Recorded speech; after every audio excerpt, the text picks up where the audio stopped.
Hi and welcome to Energy Bites with ELS.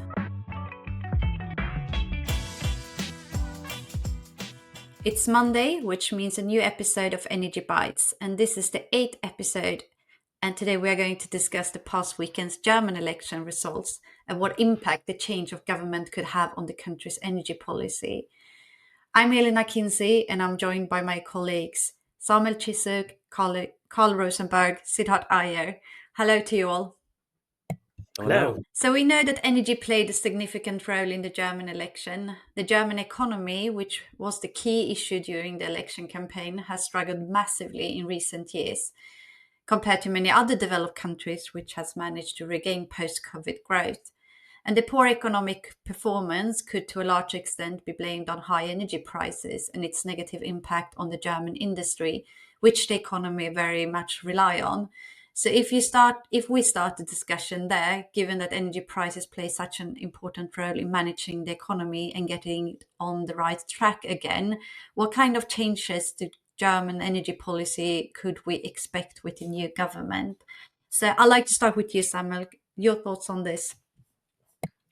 Right. Well, yeah, I mean, obviously it's early to say. We don't know exactly how the coalition will look, but most likely it will be the CDU, the Christian Democrats, and the SPD, the Social Democrats, that will agree. But we also don't know exactly who will lead the Social Democrats, likely not Olaf Scholz, when they finally agree. And how long it will take. So, still a lot of unknowns, but these are two parties who, now that they won't be working together as the former coalition with the Green Party, they tend to be pro-business and pro-industry. And I think this will be a very pro-industry government. So from that point of view, they will be very good for long-term demand, obviously. First, obviously, they need to steer the economy right, improve it, and so on. But, they can do a lot on economy, I think, and they can hopefully reach results. The question is on the energy side. What can they actually do? They need to keep costs down. They need to make that manageable. Well, diversification is one obvious sort of thing to continue. Is nothing new, and it won't lead to any radical new results. I think they will probably ease climate targets. I think that will probably be one of the main things for them to do. But let's remember, these are not two climate skeptic parties. So it's not going to be a radical change. It will be they will err on the side of easing restrictions and making it easier to do business, rather than erring on the side of the climate, as was the case with the coalition now, thanks to the Green Party. But yeah, again, I mean that's not a sea change, and it's not really much that Germany might be able to do, sort of, when it comes to sort of radically changing its energy for the coming decade. Yeah, and also we heard a lot coming out after the results yesterday that the first priority will be to lessen bureaucracy and make it more easy, and that obviously has an effect on prices as well, not necessarily energy prices in particular, but prices or cost for the industry in general. But if I ask you, Carl, what would you think that we have to remember that AFD got 20% of the election results after all. So we know that there will not be a coalition, or they will not be included in the coalition, but could we see that there has some indirect effects, and where we could see, more of a climate skeptical attitude, and the fact that this coalition will have to take into consideration that this was a party that got a lot of votes in the election? You're absolutely right about that, Elin. I think the biggest story of this election is the success of the AFD.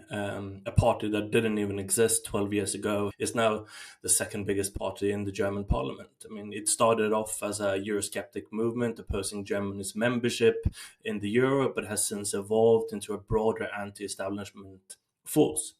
While it didn't quite reach the high polling numbers that some expected, the so-called firewall against the AFD is still holding.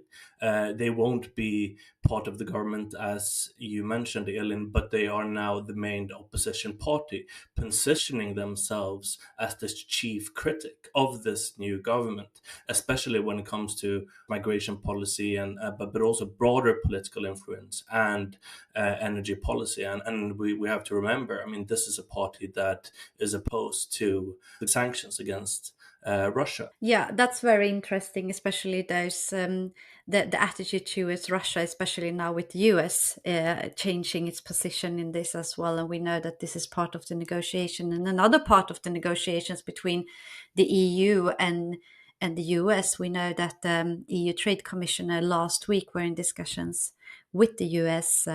Representative on these specific issues regarding car tariffs. In exchange, we would accept more LNG coming into Europe. So, I mean, this is a triangle which is a little bit difficult to wrap your head around at the moment, but I think it will be shaping the energy policy in Germany going forward, especially in the gas field. But I mean, I want to come back to what you said, Sam, about sort of there are not many options out there, and just include Sid in this discussion and just hear about sort of we have also nuclear.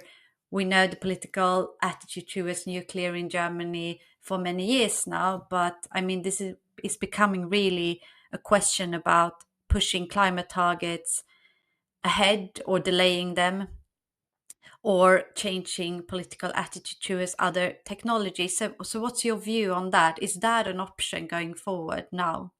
That's a great question, Elin. As you rightly pointed out, there is a growing will, well, within the parties that could be forming the government, to uh, to support nuclear, or to potentially restart nuclear facilities in Germany which have been closed down or mothballed. Now, the German utilities, including E.ON, say that it's not very practical to restart them from a cost perspective. But of course, political will can certainly increase and push forward a large or a moderate scale nuclear wave. Of course, that would then take a long time to materialize and cost a lot. It certainly wouldn't result in lower energy prices, and it would show its results in decades rather than in years. So, in terms of the toolbox of what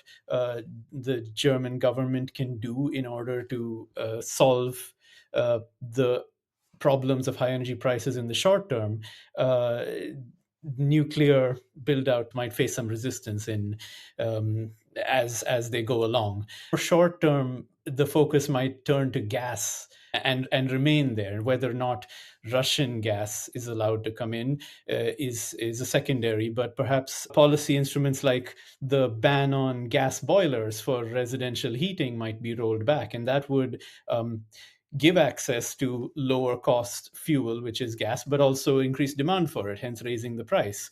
At the same time, the Christian Democrats want to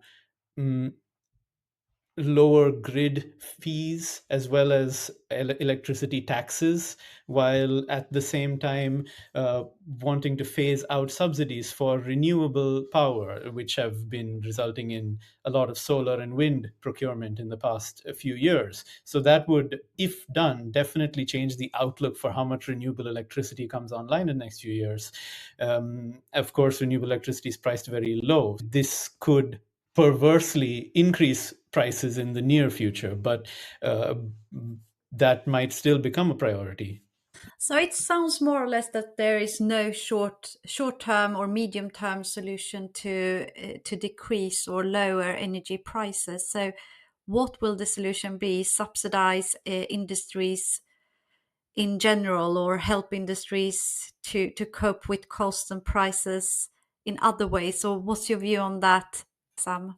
Yeah, well, the space for lowering taxes will not be very high, given where Germany is today. So they will have to reshuffle the transfers. So I think Sid is definitely onto something there. I mean, we'll have less for new power production, new green power production, and we have more to support demand effectively, and that in itself will cause some more perverse reactions down the line, as everybody who knows his math will figure out. But further down the line is maybe the word that does the heavy lifting there. And these are politicians, and they need to at least they feel they need to solve a problem fairly quickly, and I think they will start in that end and worry about the further down the line later, as so often has been the case, unfortunately. And of course, this particularly with regards to what we've seen in the last few weeks with the geopolitical turbulence and the changes. Of course, that kind of short-termism is exactly what we would need not to happen now. But I'm also struggling to see a roadmap for this coalition government out of the short-termism, at least on the energy side. I think an interesting point is how the parties broadly are in favor of EU green targets, such as the 2050 net zero, but not so much the German net zero by 2045. So there is some element of addressing the climate issue, but less so locally. That's a very, very interesting point, Sid. And I was going to ask that question. I don't know who I'm going to direct it to, but let's start with you then, Sid. How do you think this will influence Europe as a whole or neighboring countries? Because if there is no short to medium term solution for Germany specifically, they will have to also, I mean, they can absolutely stimulate demand, but there is a sort of a limit to how much money they can spend on that as well.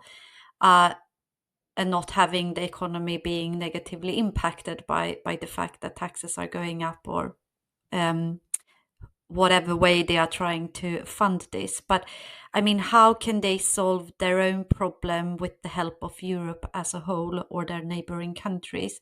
Is that a strategy that could be, something that they would put forward? Well, that's a very good point as well. Germany tends to be, or has historically been, quite at the forefront in terms of carbon pricing, such as for road fuels and for other sectors, that the EU is catching up with German policy. But then it could then become the opposite, that Germany rolls back many of these local carbon pricing mechanisms, and then sort of plays catch up with the EU down the line, in certain sectors at least.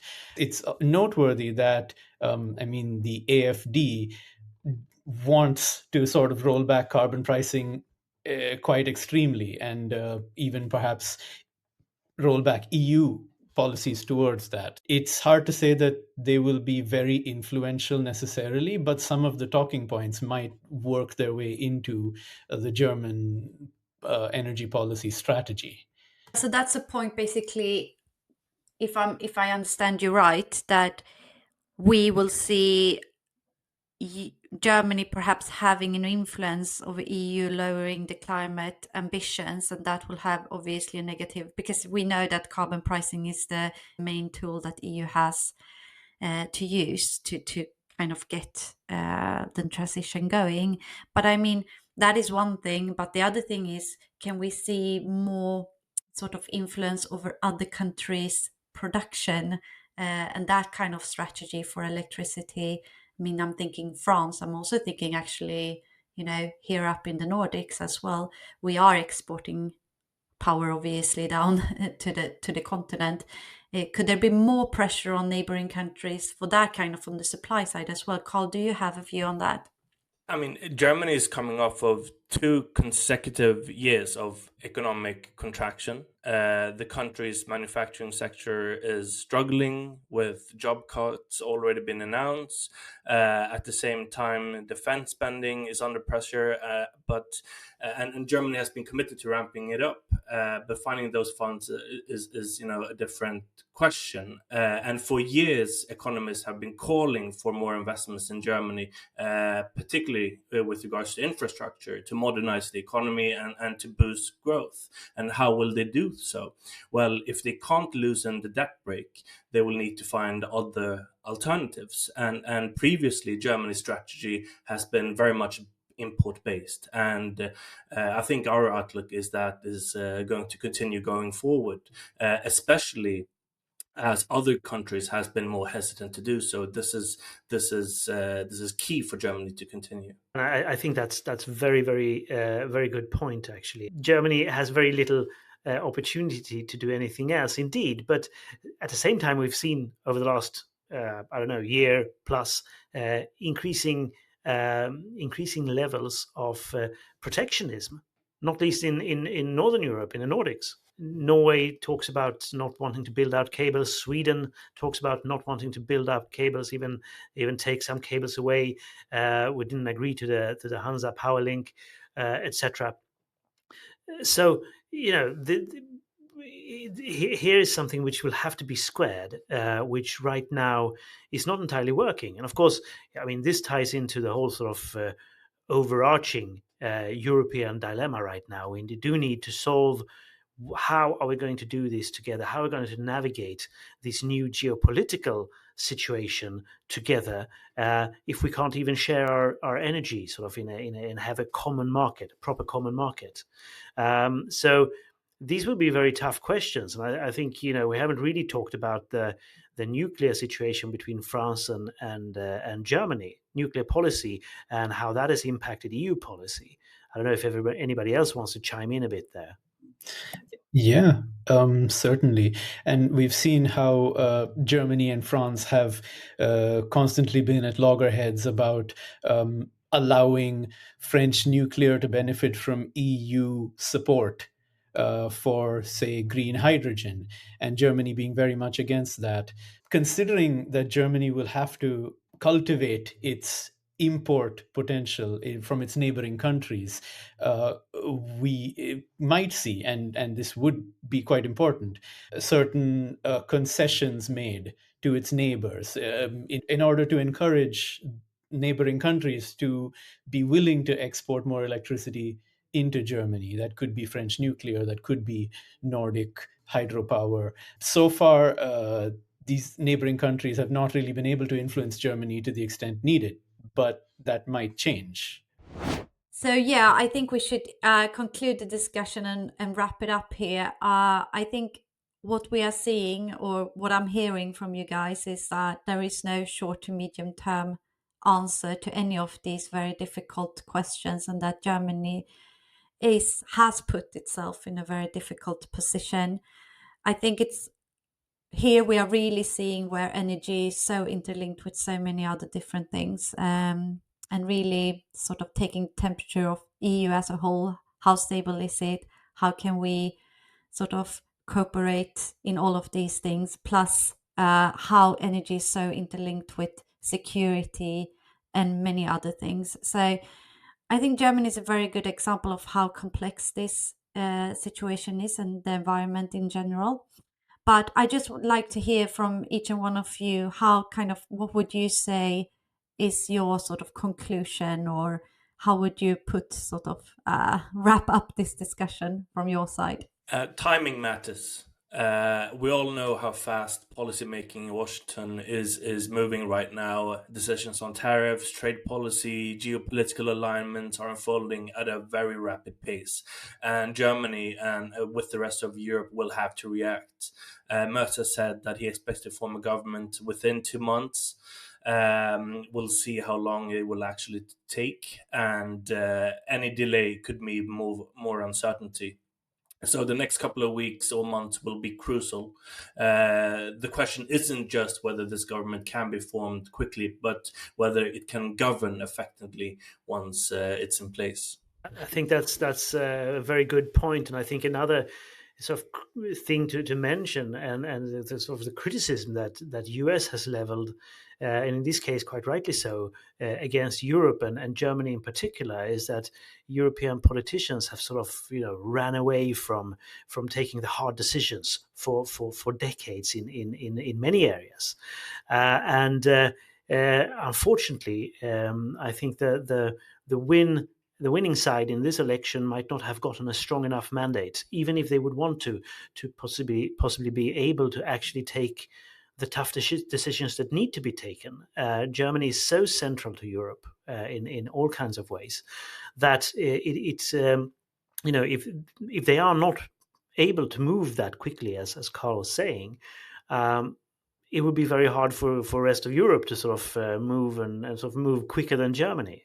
So this is going to be a tough one, actually, and I expect a lot of political pressure on the German politicians from the rest of Europe to get their act together and form a government, and then start implementing changes. But obviously, the Germans sort of need to have a strategy of their own here, and they will be thinking about other things for a coming few months first. So, could I just ask here, what are those tough decisions? I mean, why would it be difficult for them to take those tough decisions? I'm just being a little bit provocative here, but I'm just thinking, like, if you want to level down on climate change or climate targets to push forward growth, for instance, I mean, that would be a stronger support for that now in Germany than before, right? Because they have the AfD who basically support that kind of hard decision that would have been very difficult if they were supported more of the Green Party. Or am I getting this wrong?